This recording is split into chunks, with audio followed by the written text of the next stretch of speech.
बिस्मिल्लाहिर्रहमानिर्रहीम। अस्सलाम वालेकुम स्टूडेंट्स, आज का हमारा क्वेश्चन नंबर 16 है सिंगल एंट्री सिस्टम का। आइए रीड आउट कर लें। सबसे पहले, mister Irfan keeps his books on single entry basis. Following data is available for his business for the year 2005। 1 January 2005 and 31 December 2005 का डाटा आपको गिवन है। सबसे पहले आपको गिवन है फर्नीचर एंड फिक्सचर 31,500 ओपनिंग और 46,000 closing. Plant and machinery 2,50,000 and 3 lakh. Cash in hand 7,500 opening है, 5,800 closing. Bank balance 63,000 and 72,000। Stock of goods 96,000 rupees and 1,04,200। Sundry debtors 1,50,000 and 1,89,000। Sundry creditors आपको गिवन है 1,40,000 ओपनिंग है और 1,20,000 closing. Bills payable 5,000 and 7,000। Following information is also available. A point कहते हैं his monthly drawings amounting to ₹5,000। 5,000 monthly drawings हैं, तो students आपने annual drawings find करनी होंगी क्वेश्चन में। तो 5,000 को मल्टीप्लाई 12 करेंगे तो आपके पास एनुअली जितनी ड्राइंग्स होंगी वो आएंगी 60,000 आता है। 5,000 मल्टीप्लाई 12 तो 60,000 आपकी एनुअल ड्राइंग्स आएंगी। बी कहता है depreciation on plant and machinery at 15% and on furniture and fixture at 10%। Plant and machinery पे रेट ऑफ जो डेप्रिसिएशन है वो 15% है एंड फर्नीचर एंड फिक्सचर पे 10%। तो आपने डेप्रिसिएशन फाइंड करनी होगी। नंबर सी पॉइंट है make provision for bad debts at 2% of sundry debtors. Sundry debtors पे आपने 2% प्रोविजन लेनी है। प्रोविजन स्टूडेंट्स सन्ड्री डेटर्स में से माइनस होंगी 2%।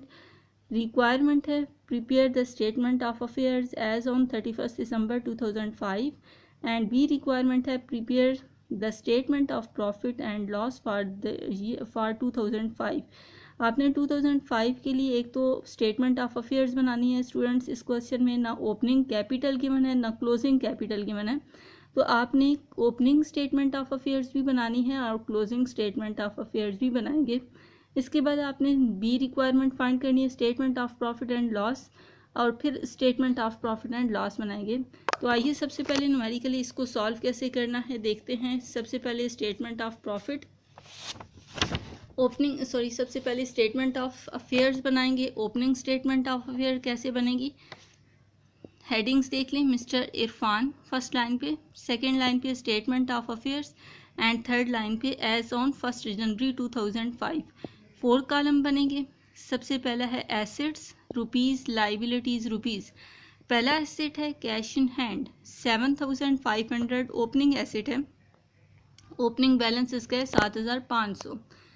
Bank balance 63,000। Stock of goods 96,000।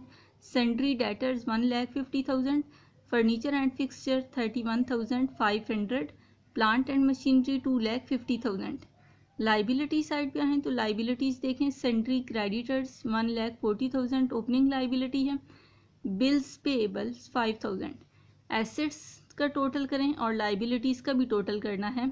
Assets का टोटल करने से जो आंसर आ रहा है वो स्टूडेंट्स आ रहा है 5,98,000। एसेट साइड बड़ी है, इसको लाइबिलिटी साइड पे लिखेंगे 5,98,000 और उसमें से लाइबिलिटीज़ दोनों माइनस कर देंगे 1,40,000 और 5,000, यानी 5,98,000 में से 1,40,000 और 5,000 माइनस करें तो आपका ओपनिंग जो कैपिटल है वो 4,53,000 है।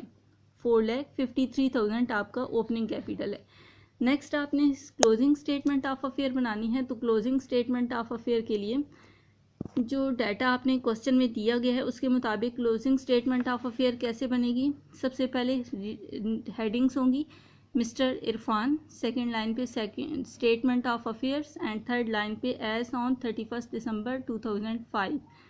Assets rupees, liabilities rupees. 4 column जिस तरह आपने ओपनिंग स्टेटमेंट ऑफ अफेयर में बनाए हैं इसी तरह आप क्लोजिंग स्टेटमेंट ऑफ अफेयर भी बनाएंगे। अब देखें सबसे पहले इसमें कैश इन हैंड है 5,800, ये क्लोजिंग बैलेंस है students. Bank balance 72,000, stock of goods 1,04,200, sundry debtors आपको जो क्लोजिंग बैलेंस गिवन है 1,89,000, इसमें से माइनस करेंगे प्रोविजन 2%, तो आंसर आएगा 3,780।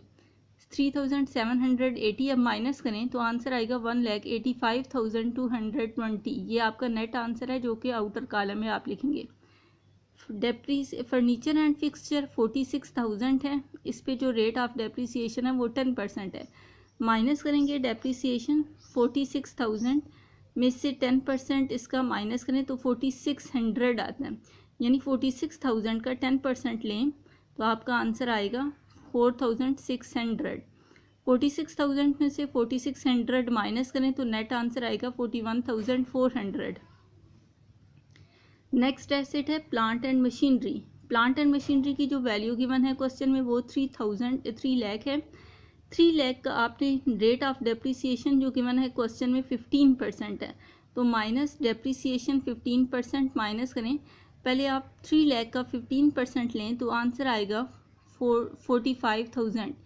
45,000 को माइनस करें तो आंसर आएगा 2,55,000। ये आपका नेट आंसर है जो कि आप आउटर कॉलम में लिखेंगे 2,55,000। लाइबिलिटी साइड पे आएँ तो सबसे पहले लाइबिलिटी है sundry creditors 1,20,000 and bills payable. Second liability है 7,000। सेम वही प्रोसीजर आपने फॉलो करना है जो ओपनिंग स्टेटमेंट ऑफ अफेयर के लिए किया है। सबसे पहले एसेट्स के कॉलम का भी टोटल करें और लाइबिलिटीज़ के कॉलम का भी टोटल करें। एसेट्स का टोटल आ रहा है, आप एसेट साइड का टोटल करें तो 6,63,620। तो ये साइड आपकी एसेट साइड बड़ी है, इसी साइड को आप लाइबिलिटी साइड पे भी लिखेंगे। यही अमाउंट 6,63,620 रुपीज़ आपने लिखा लाइबिलिटी साइड पे भी, और इसमें से आप लाइबिलिटी माइनस कर दें 1,20,000 और 7,000, तो आपका जो क्लोजिंग कैपिटल आएगा वो आएगा 5,36,620 रुपीज़। ये आपका है क्लोजिंग कैपिटल। इसके बाद आपने बी रिक्वायरमेंट करनी है जो कि statement of profit and loss है। अब statement of profit and loss students कैसे बनेगी, सबसे पहले हेडिंग्स देख लेते हैं। मिस्टर इरफान, सेकेंड लाइन पे statement of profit and loss, and third line पे for the period ended on 31 December 2005। सबसे पहले क्लोजिंग कैपिटल है। क्लोजिंग कैपिटल आपने क्लोजिंग स्टेटमेंट ऑफ अफेयर से मालूम कर लिया, 5,36,620 रुपीज़। ये आपका है क्लोजिंग कैपिटल 5,36,620। इसमें ऐड करेंगे ड्राइंग्स। अब ड्राइंग्स आपको जो क्वेश्चन में गिवन थी स्टूडेंट्स वो आपको मंथली गिवन थी, आपने एनुअल फाइंड करनी है तो मल्टीप्लाई 12 करेंगे। 5,000 को 12 से मल्टीप्लाई करें तो आंसर आएगा 60,000। इन दोनों को ऐड करें यानी क्लोजिंग कैपिटल प्लस ड्राइंग्स, तो 5,96,620। इसमें से माइनस कर दें ओपनिंग कैपिटल। ओपनिंग कैपिटल आपने फाइंड किया है ओपनिंग स्टेटमेंट ऑफ अफेयर से 4,53,000। तो ये माइनस करने से जो आंसर आया है वो आंसर आया 1,43,620। ये आपका है net profit during the year.